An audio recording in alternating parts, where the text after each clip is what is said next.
അയ്യപ്പസ്വാമി നമുക്ക് അനുഗ്രഹിച്ച് നൽകിയിട്ടുള്ള ഏറ്റവും വലിയ നിധിയാണ് ദാസേട്ടൻ.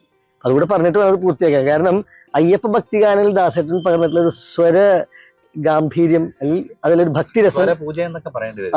പലപ്പോഴും അയ്യപ്പൻ പാട്ടുകൾ മാത്രമല്ല, ഏത് ഭക്തിഗാനങ്ങളും. ഞാൻ ഇന്ന് രാവിലെ എനിക്കൊരു ഹോബി എന്ന് വെച്ചാൽ ഞാൻ എപ്പോഴും കേട്ടത് കേൾക്കുന്നതിനേക്കാൾ എപ്പോഴും പുതിയത് ഇങ്ങനെ കേൾക്കാൻ നോക്കൊണ്ടിരിക്കും.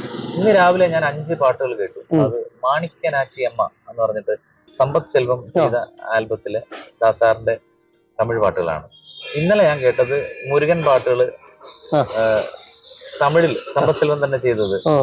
അതിലെ 5 പാട്ടുകൾ ഇന്നലെ കേട്ടു. അപ്പൊ മിക്ക ദിവസവും രാവിലെ ഏതെങ്കിലും ഇങ്ങനെ ഞാൻ കേൾക്കുന്ന സമയത്ത് എനിക്ക് അത്ഭുതമാണ് ഓരോ ദിവസവും അദ്ദേഹത്തെ കുറിച്ച് തോന്നുന്നത്. കാര്യം എങ്ങനെ ഒരു മനുഷ്യന് ഇങ്ങനെ ഹൃദയം കൊടുത്ത് പാടാൻ സാധിക്കുന്നു എന്നുള്ളത്.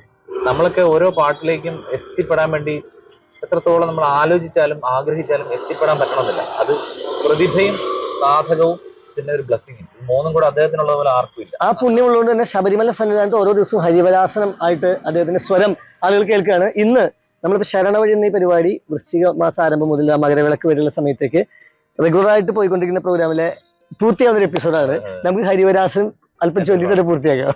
ഹരിവരാസനം വിശ്വമോഹനം ഹരിദധീശ്വരം ആരാധ്യപാദുകം ഹരിവിമർദ്ദനം നിത്യമർദ്ദനം ഹരിഹരാത്മജം ദേവമാശ്രയേ.